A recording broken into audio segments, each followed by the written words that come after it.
Friends, स्वागत है आप सभी का ज्ञान सेतु यूट्यूब चैनल पर। फ्रेंड्स, आजकल इनकम टैक्स रिटर्न का सीजन चल रहा है तो थोड़ा सा टाइम लग गया दूसरी वीडियो बनाने में।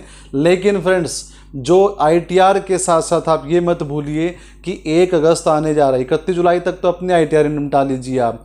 उसके बाद 1 अगस्त से आपके ऊपर ई-इनवॉइस एप्लीकेबल हो रहा है। और आज की वीडियो में हम यही डिस्कस करने जा रहे हैं कि ई-इनवॉइस क्या होता है, कैसे जनरेट होता है, किस पर लागू है, किसको नहीं करना, नहीं करोगे तो क्या परिणाम है। तो फ्रेंड्स, आज इसी की चर्चा के लिए आप सभी को ज्ञान सेतु के मंच पर आप सभी का स्वागत है।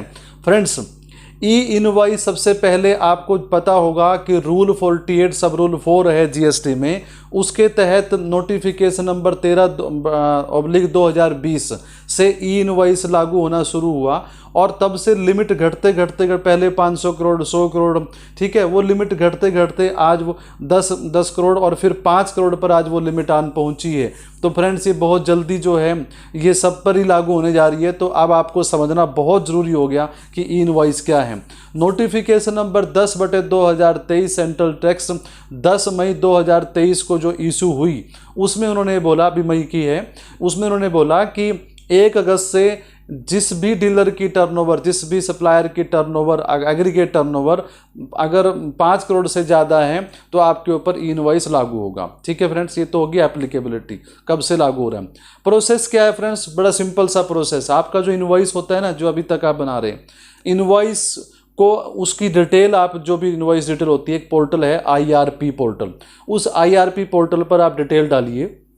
डिटेल डालकर एक IRN नंबर जनरेट हो जाएगा। उस नंबर को आप इनवॉइस पर मेंशन करिए। जैसे ही वो मेंशन हो जाएगा, उसके बाद ई-वे बिल बनाइए और अपना सामान जो है वो भेज दीजिए, सप्लाई कर दीजिए। ठीक है, इस प्रोसेस के दौरान ना तो किसी डिजिटल सिग्नेचर की जरूरत है, ठीक है, कोई डिजिटल सिग्नेचर नहीं बनाना, और QR कोड से आप इसको वेरीफाई भी कर सकते हैं। अब बात ये आती है फ्रेंड्स, हमने एक बात तो कह दी कि 5 करोड़ से ज़्यादा, 5 करोड़ की टर्नओवर देखनी कब से कब तक की है। और देखिए फ्रेंड्स, पिछले जब से GST लागू हुआ फाइनेंशियल 17-18 से लेकर आज तक किसी भी फाइनेंशियल ईयर में अगर आपकी टर्नओवर, एग्रीगेट टर्नओवर अगर 5 करोड़ रुपए से ज़्यादा रही है तो आपको 1 अगस्त से ई-इनवॉइस लागू आप पे हो जाएगा। ठीक है फ्रेंड्स, अब बात ये आती है कि एग्रीगेट टर्नओवर का मतलब क्या है। एग्रीगेट टर्नओवर, देखिए एप्लीकेबिलिटी है, सरकार चाहेगी सब पे एप्लीकेबल करवाना। तो एग्रीगेट टर्नओवर का मतलब क्या होना चाहिए आपके हिसाब से, टैक्सेबल टर्नओवर जितनी भी है आपकी ऑन पैन इंडिया बेसिस पर, सारी ब्रांचेज की टर्नओवर जोड़ दूं, plus exempt supply. Exempt supply में नॉन GST सप्लाई भी होती है, आपको डेफिनेशन पता ही है उसकी, और साथ में एक्सपोर्ट टर्नओवर। लेकिन इनके अंदर ऐसी टर्नओवर शामिल नहीं होगी जिस पर RCM लागू होता है, और GST, CGST, IGST, UTGST ये सब इसके अंदर नहीं शामिल होंगे। और ये हो गया आपका एग्रीगेट। तो इन सब का कम्बिनेशन एग्रीगेट टर्नओवर कहलाता है। मतलब एप्लीकेबल करवाने के लिए तो वो आपकी नॉन GST सप्लाई को भी इंक्लूड कर लेंगे एप्लीकेबल करवाने के लिए, ठीक है। लेकिन अब बात ये आती है कि जब आपने ई-इनवॉइस आपके ऊपर एप्लीकेबल हो गया, तो अब बात दूसरा क्वेश्चन उठता है कि किस पर एप्लीकेबल नहीं है। 2 लोग हैं, पहला जो B2C सप्लाई करते हैं, अनरजिस्टर्ड को माल बेचते हैं, ठीक है, उन पर एप्लीकेबल नहीं होता, चाहे उनकी टर्नओवर 5 करोड़ से ज़्यादा ही क्यों ना हो। और दूसरा जो प्योर एग्जाम सप्लाई में डील करते हैं, और एग्जाम सप्लाई मैंने आपको बताया ना, नॉन GST सप्लाई में जो डील करते हैं, जैसे एग्जाम सप्लाई में नॉन GST भी आती है, जैसे आपका शराब हो गई और पेट्रोलियम प्रोडक्ट हो गए, तो उस पर भी ये लागू उस पर ये जो है एप्लीकेबल नहीं है। एप्लीकेबिलिटी निकालने के लिए एग्रीगेट टर्नओवर की डेफिनेशन में तो आती है, ठीक है, लेकिन किस पर आप उसमें तो आ गए कि भैया आपके एग्रीगेट टर्नओवर का पार्ट है, ठीक है, लेकिन आपको ई-इनवॉइस अभी आपको नहीं निकालना। और उसके बाद डॉक्यूमेंट्स की अगर बात करते हैं तो डॉक्यूमेंट्स आपको क्या चाहिए, एक इनवॉइस, डेबिट नोट और क्रेडिट नोट, यही आपके इनवॉइस होते हैं लगभग।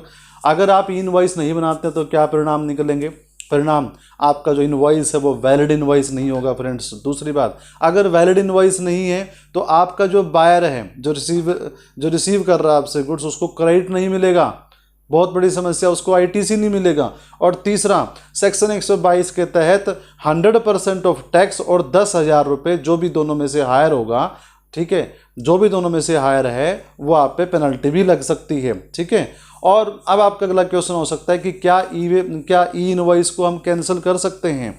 एक एक्सेप्शन है, उसको छोड़कर आप कैंसिल कर सकते हैं। एक दो एक्सेप्शन है।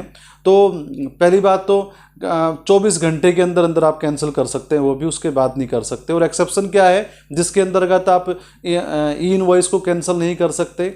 अगर आपने ई इनवॉइस जनरेट कर लिया, उसके बाद आपने ई वे बिल बनाया, सामान आपका जा रहा है, रास्ते में ऑफिसर ने जो जीएसटी ऑफिसर है उसने आपकी गाड़ी को रोक लिया, रोकने के बाद अब आप इनवॉइस जो है अपना वो कैंसिल नहीं कर सकते, ठीक है। लेकिन 24 घंटे वाली जो लिमिट है वो आपके ऊपर है। 24 घंटे तक अगर आपके ऑफिसर ने आपकी गाड़ी को नहीं रोका तो आप कैंसिल कर सकते हैं, ठीक है फ्रेंड। तो ये था ऑल अबाउट ई इनवॉइस। अगर आपके कोई सुझाव हैं, आपके कोई सवाल हैं, तो आप वीडियो में कमेंट पे सेक्शन में जाकर जरूर पूछिए। मिलते हैं ऐसी ही एक अद्भुत और नई इन्फॉर्मेटिव वीडियो के साथ। तब तक के लिए keep subscribing my channel, YouTube channel. Friends, आपको एक और चीज़ बता दूं मैं जाते जाते, जब आप यहाँ तक पहुँच ही गए हैं तो 5000 अभी मेरे 4500 सब्सक्राइबर के आसपास है, तो जल्दी से इसको 5 तक करवा दीजिए। फिर एक मेगा जो है वो हम एक किसी एक्सपर्ट के साथ यहाँ पर वेबिनार के थ्रू हम जुड़ेंगे और ज्ञान सेतु के दर्शकों को उसका लाभ मिलेगा। मिलते हैं नई वीडियो के साथ, तब तक के लिए धन्यवाद धन्यवाद धन्यवाद। जय हिंद।